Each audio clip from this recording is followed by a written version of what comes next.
Então vamos começar. O Ronald está entrando aqui. Seja bem-vindo, Paulo. Seja bem-vinda, Carla. Seja bem-vindo, o Ronald, que vai entrar agora. Apareceu aqui. Eu vou fazer essa revisão aqui, então, para vocês fazerem um bom simulado, né, Ronald? Tudo bem? Joia, boa tarde. Boa tarde. Desculpa, gente, eu ter feito menos Zoom com vocês. Aconteceram alguns problemas, mas vamos que vamos para frente. Vou colocar aqui o slide que eu fiz. Cara, essa matéria aqui vai ser tranquilo, porque era a matéria que a gente estava trabalhando antes do dia 17 de março, né? Já estava chegando a época do simulado, só faltava a nota do simulado para a gente fechar a nota do primeiro bimestre, e aí veio a pandemia. E obrigou a gente, o governo obrigou a gente a ir para casa, né? No começo a gente estava com muito medo, mas agora parece que a gente já está mais tranquilo. Parece que a gente acostumou já com essa situação, não sei, né? Eu até já queria voltar para a escola, não sei vocês. Eu também fiz. Você acha que dava, Paulo? O pessoal tá voltando em todo lugar, ui. Então, Lá, o que você lá em acha? Goiânia, voltando. O que você acha, Ronald? Eu acho que dava para voltar mesmo, mas ia ser pouca coisa, né? Já tá no final do ano. É, verdade. Se quisesse voltar, tinha que voltar lá para, deixa eu ver, depois das férias, lá para setembro, Verdade, eu também entendeu? concordo. Outubro, por aí. Para voltar para esse ano, eu acho que falta muito pouco tempo. O que você acha, Carla?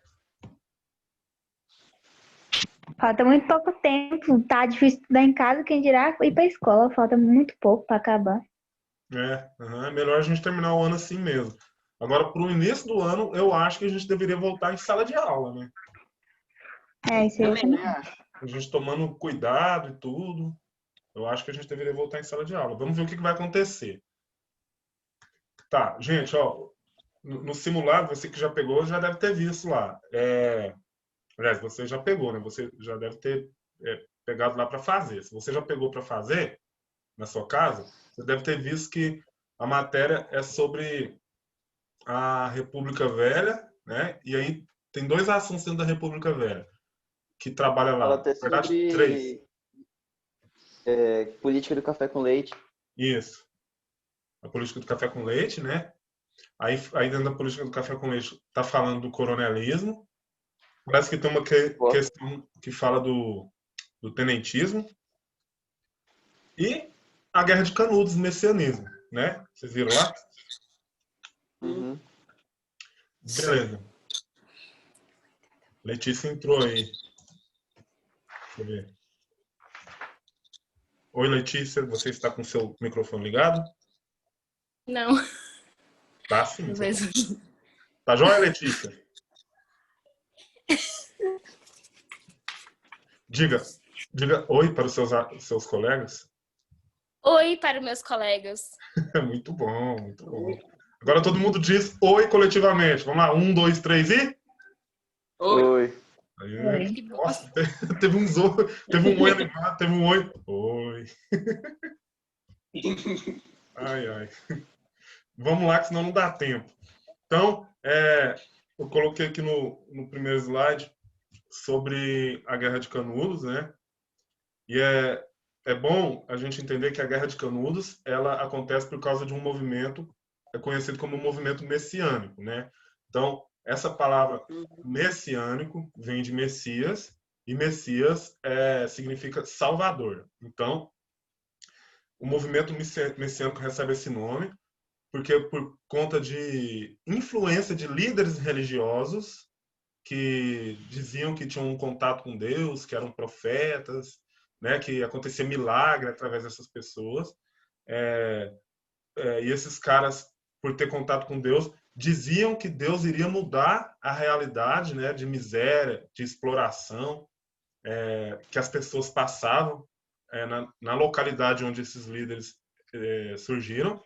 Então, por esse motivo, né, essas pessoas eram tidas como uma espécie de messias, como alguém enviado por Deus para salvar essas pessoas dessa situação de miséria, dessa situação de pobreza, né? Então, aqui a gente tem nesse mapa mental falando sobre o movimento messiânico, né? Que ele é uma influência de ideia religiosa e sempre foram de caráter popular, né?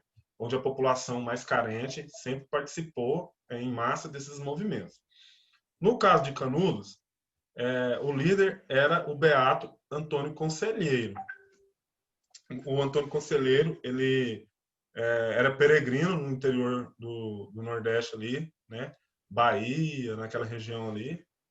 Uma região de extrema pobreza, né? Uma região muito seca.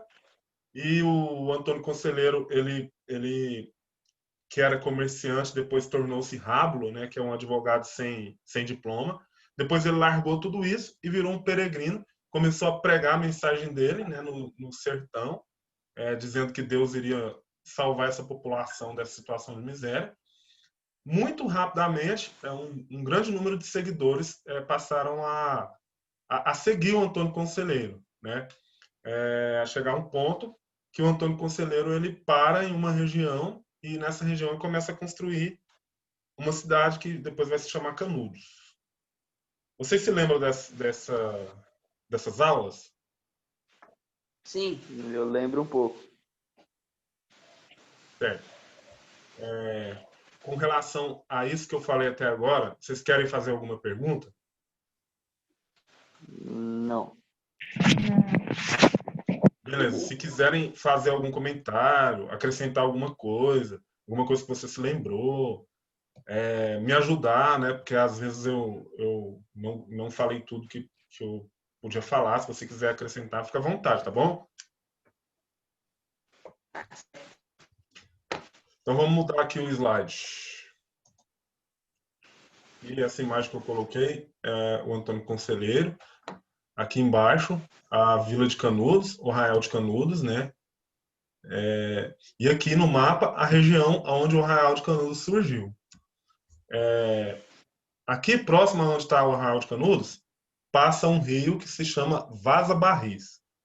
O Antônio Conselheiro, então, em suas andanças e juntamente com seus seguidores, um belo dia chegou nessa região, onde passa o rio Vaza Barris, e como se Deus tivesse falado para ele, se estabeleça aqui. E aí o Antônio Conselheiro parou e resolveu, e falou para a galera que era ali que eles iam fazer a monarquia celeste, ali que seria o Belo Monte, porque lá é cercado de montanhas. E ali eles começaram a fazer Canudos, o Arraial de Canudos, que no auge alcançou a população de 30 mil pessoas. Aí o que aconteceu? As pessoas iam para Canudos porque... Deixa eu voltar para o slide anterior, que lá fala um pouco sobre isso. Aqui nessa parte aqui onde está tá escrito Antônio Conselheiro. As pessoas iam para Canudos por causa de algumas coisas. Por exemplo, era um ponto de fuga. Muita gente que ou era explorado, né? A escravidão já tinha acabado nessa época. A gente está em 1896. A escravidão acabou em 1888. Mas muita gente fugia para lá porque formalmente a escravidão tinha acabado, mas ainda existia muito tipo de exploração. Então pessoas fugiam para lá, pessoas fugiam da exploração dos coronéis e iam para lá também, né? Nessa região as pessoas não pagavam impostos, né? Então não tinha exploração de grandes taxações de impostos por parte do governo. Então muita gente ia para lá, uma vez que naquela região o governo não chegava com muitos benefícios, né? A população pagava imposto, mas o governo não levava benefícios para ali. Então o povo, quando viu aquela cidade onde não se pagava impostos, eles começaram a ir para lá. Uma cidade onde o Antônio Conselheiro dava terra, né? Quem chegava lá ganhava um pedacinho de terra, construía sua casa, podia criar os seus animais, plantar, enfim. Quem dera Então, se fosse assim, né? pois é. Então, as pessoas que estavam acostumadas a ser exploradas, a não ter terra, e viram essa realidade em Canudos, começaram a ir para lá, né? Lá também não tinha muita violência, então não tinha polícia, porque as pessoas se respeitavam. Tudo era repartido por igual. Enfim, a população de lá cresceu muito, né? E aí aconteceu o seguinte: quando o governo viu esse fenômeno, eles pensaram, cara, a gente precisa parar o Antônio Conselheiro. Já pensou se isso se esparramar pelo Brasil e ninguém quiser pagar imposto mais? Vamos dar um jeito de calar esse cara. Os fazendeiros também, quando viram um grande número de pessoas indo para lá, eles começaram a pensar, a gente precisa parar o Antônio Conselheiro, porque senão daqui a pouco não tem mais gente para trabalhar nas nossas fazendas. E já pensou se isso se esparrama e eles começam a tomar as nossas terras? Vamos calar o conselheiro. E a igreja também começou a ficar preocupada com o fenômeno desse beato, né, que começa a falar em nome de Deus. Eles falaram, como assim? A única que pode falar em nome de Deus somos nós, a igreja. Então vamos calar o conselheiro também. Então essas forças se uniram e organizaram exército para acabar com Canudos. Quer falar, Paulo? O bicho podem. Tá todo mundo querendo calar ele, tadinho. Pois é. Então, ocorreu a Guerra de Canudos por causa disso. Foram 4 expedições. Todas as primeiras expedições que foram até lá, os conselheiristas venceram, né, os seguidores de conselheiro. Mesmo mal armados, sem armamento necessário e suficiente para encarar as tropas do governo, os conselheiristas acabaram derrotando o governo federal, as tropas do governo brasileiro. Só na última expedição que Canudos foi derrotado, né? E aí essa imagem aqui mostra uns pouquíssimos sobreviventes. Aqui tem a maioria de mulheres e crianças. Quase 30 mil pessoas foram mortas nessa Guerra de Canudos. 30 mil, cara. Aqui no Brasil isso aconteceu, né? E a cidade ficou em ruínas. Essa outra imagem que eu coloquei aqui representa as ruínas de Canudos hoje. Está lá desse jeito hoje, lá na região onde surgiu a cidade, né, que hoje é um parque nacional preservado, protegido por lei federal, né? Fizeram um açude lá, que se chama Cocorobó. Na época da seca, quando a água baixa, a gente pode ver as ruínas de Canudos. Isso aqui era a igreja, né? Toda destruída pela guerra. Agora, como está tendo seca diretão, acho que nem o lago nem enche mais. Aí fica as ruínas diretão lá, à vista de todo mundo. Alguma pergunta sobre isso aqui? Não. Não. Não? Beleza. Cara, a Aline da sala de vocês, ela não tá aqui não, né? Não. Só ficou Não. só ficou nós 3 agora, que a Letícia entrou e vazou. A Aline outro dia tava reclamando, falando, Marcão, por que você não faz aula no Zoom com a gente? Desculpa, eu vou fazer. Aí hoje eu tô fazendo e cadê a menina? Pois é, ela cobra e faz, ela não tá. Então, vamos lá para a próxima então, a República Velha, que é onde se trabalha essa questão da política do café com leite que o Ronald estava falando. Bom, a República Velha recebe esse nome porque é o período mais antigo da República no Brasil, né? Ela começou em 1889. De 1889 para trás era monarquia, né? Vocês estudaram no ano passado, né? O professor Fernando deu aula para vocês sobre isso. Então, em 1889 termina o governo do Dom Pedro II e aí começa a República, né? E ela é dividida em duas. Essa República Velha é dividida em 2 fases. A primeira fase é a República da Espada. Ela recebe esse nome porque os 2 primeiros presidentes brasileiros foram militares, né, com cargo de marechal, que eram o Marechal Deodoro da Fonseca e o Marechal Floriano Peixoto, que aparece aqui nesse mapa mental. E essa fase da República da Espada dura de 1889 a 1894. Então, a primeira parte da República Velha chama-se República da Espada. A segunda parte da República Velha é conhecida como República Oligárquica. Essa palavra oligárquica ela vem de oligarquia e significa que é o governo dos grandes produtores de terra, os grandes produtores rurais. No caso, eram grandes produtores de café e de leite, né? E aí, nesse período, rolava a política do café com leite. Por isso que também o pessoal chama de República do Café com Leite esse período. E chama política do café com leite porque tinha um revezamento no cargo de presidente entre o estado de São Paulo, grande produtor de café, e o estado de Minas Gerais, grande produtor de leite.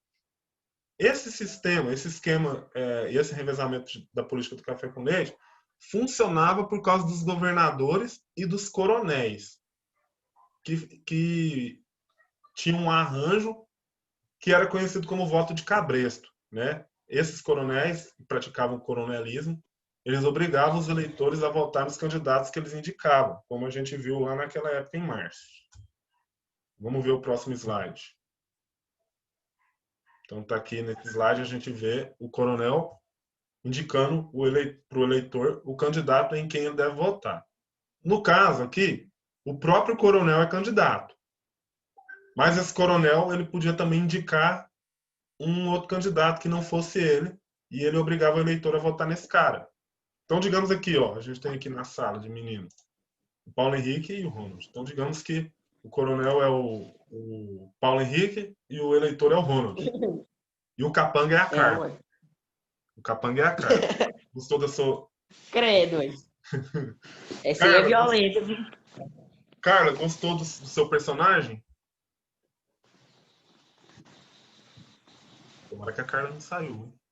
Cri, cri, cri, cri. Eu não entendi, não sei direito. Deixa eu te explicar, então. Olha aqui.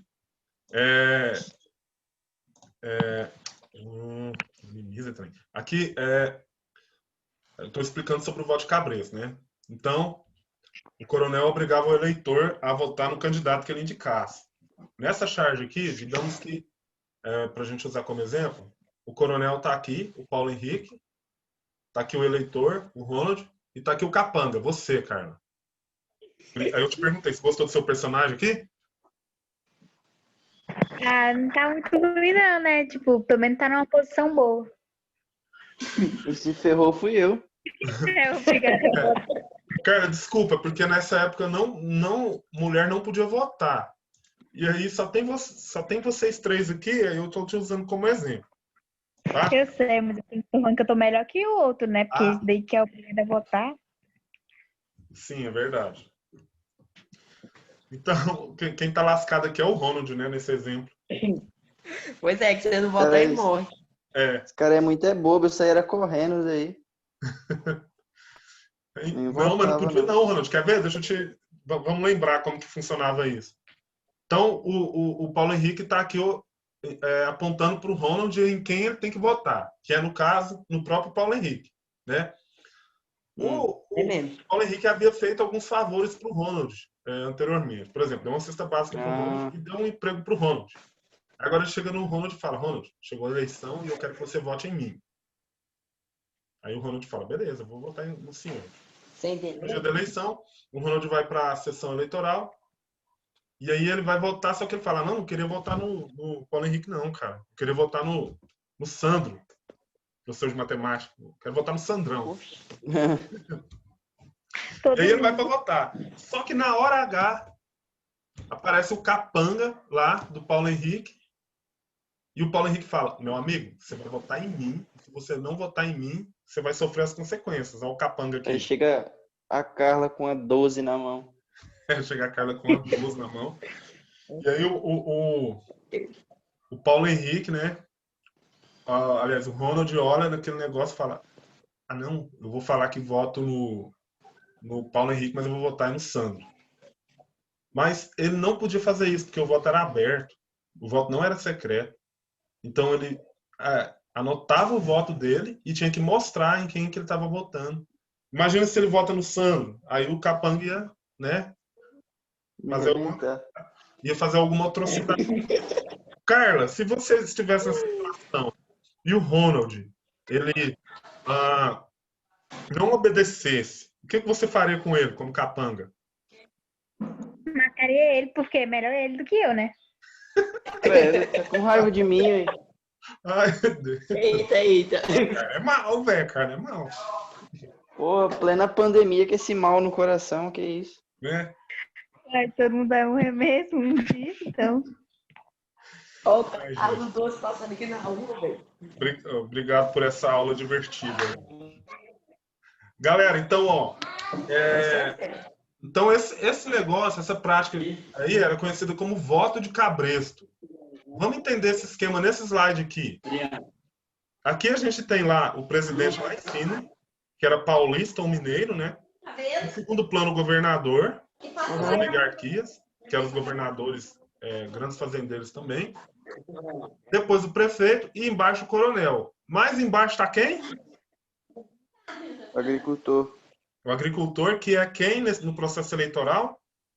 Eu. Ronald. É o Ronald, que é eleitor, certo? Isso. Funciona.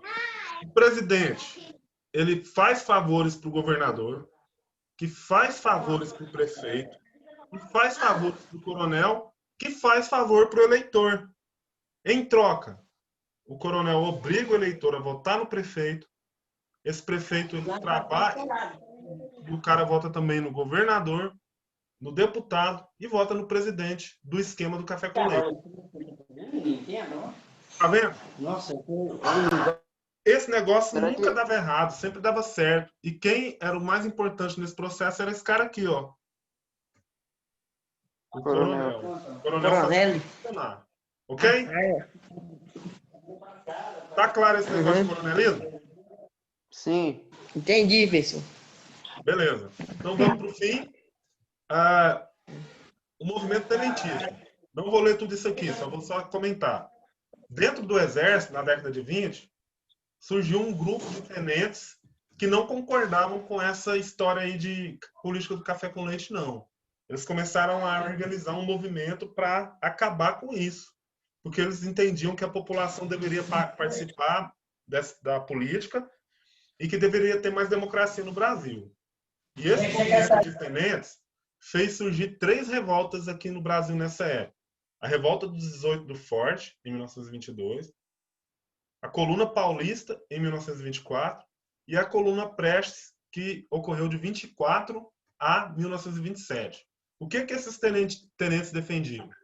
O fim do voto de cabresto, que foi esse que a gente acabou de ver, formação de partidos políticos nacionais, a reforma no sistema educacional público do Brasil, tornar a educação fazer com que a educação, as pessoas mais pobres tivessem acesso à educação, acabar com o voto aberto, tornando esse voto secreto, que os meios de comunicação tivessem mais liberdade, que as autoridades judiciais fossem mais independentes, ou seja, que, no caso aqui, que os coronéis não ficassem influenciando nas decisões dos juízes, e que ocorresse mais moral, tivesse mais moral na Câmara dos Deputados. Moralizar o Poder Legislativo, a Câmara dos Deputados. Então, eu acredito que esse movimento tenentista era um movimento bem bacana. Eles estavam lutando por coisas legais para o Brasil. Os movimentos 18 Forte, ele não era só 18, não. Eram muitas pessoas dentro de um quartel, no ano de 1922. Eles se organizaram e iriam tomar o poder do presidente na época, né? Que a capital era no Rio de Janeiro. E eles iriam tomar o poder desse presidente. Só que, na hora H, no dia que eles marcaram o levante, a maioria desistiu e sobrou só 18 pessoas. Eles eram do quartel do Forte de Copacabana, por isso que é os 18 do Forte. E aí 18 pessoas saíram marchando ali pela praia de Copacabana para encarar o exército do governo. Desses 18, 16 morreram, 2 ainda sobreviveram. A gente pode ver aqui na imagem, eram 17 na verdade, e tem esse cara aqui de terno e gravata, tá vendo? Esse cara aqui tava lá na avenida na hora, viu essa galera marchando e falou: mano, o que tá rolando? Aí falaram para ele, cara, eu vou aderir a esse movimento. E entrou. Aí então eram 17 militares e um civil, e esse cara aqui morreu. Ele só foi. Só foi. Ele só... Credo. E o outro é a coluna Prestes. Ela é coluna por quê? Porque os caras eles se deslocavam, esses militares se deslocavam em coluna, marchando pelas ruas em coluna, uma fila. Você que já foi dos bombeiros, né? Bombeiro mirim, então escoteiro, deve saber do que eu estou falando. Você marcha em coluna, uma fila só. E aí recebe o nome de coluna por causa disso, e Prestes porque o líder era o Luiz Carlos Prestes, que depois virou uma figura importante no Brasil.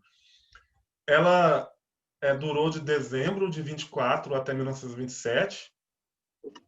Aqui a gente tem a rota por onde ela passou no Brasil. Inclusive, ela passou em Anápolis em 1926, se não me engano, e deu a volta no Brasil. Eles marcharam 25 mil quilômetros, certo? E no auge da coluna Prestes, eles chegaram a ter 1.500 integrantes. O que eles faziam? Eles saíam de cidade em cidade, convidando a população a aderir ao movimento para que eles tomassem o poder dos cafeicultores e dos produtores de leite, acabar com a política do café com leite, né? E aí, depois de 3 anos, o movimento acabou lá na fronteira de Mato Grosso com a Bolívia e a galera fugiu para a Bolívia. Infelizmente não deu certo. Beleza? Mas aí marchava 1.500 pessoas em fila, na verdade, eu não sei te dizer se era o tempo todo em fila, né? Mas o nome coluna, ele deriva disso. Dessa ordem unida, que os caras, quando vão fazer a ordem unida, vocês provavelmente vão servir um dia. E aí vocês vão ver que faz várias filas. Geralmente é 4, 5 filas. Mas quando você vai marchar, se deslocar no exército, quando você vai se deslocar em via pública, você se desloca em coluna para não atrapalhar o trânsito. Então vai uma coluna de um lado e uma coluna do outro da rua. E aí a rua fica livre. Entende? Eu não sei se ele ficava o tempo inteiro assim, mas o nome é derivado disso. Entendi. Tem alguma pergunta? Não. Beleza, vamos fazer uma foto. Pra vocês guardar. Vocês querem abrir a câmera e sorrir? Peraí, pessoal. É só se quiser também, tá? A Carla vai falar igual a menina. Ah, não, professor, o senhor não dá, nem espera a gente arrumar o cabelo, velho. Nossa, o Paulo Henrique, cara, que sofrimento. Que pessoal? Carla, O top também. Calma aí. olha lá, tô falando, tá arrumando o cabelo. Tem que. É porque tem que. Tá bom. Posso tirar? Oh, Então bora. Pera aí, calma. Ah, oi, Carla. Muito tempo que não te vejo. E você também, Ronald. Ó, a cadeira do Ronald é toda própria para estudar em EAD. Então, vamos lá. Beleza, tirei. É isso aí, galera. Obrigado. Deixa eu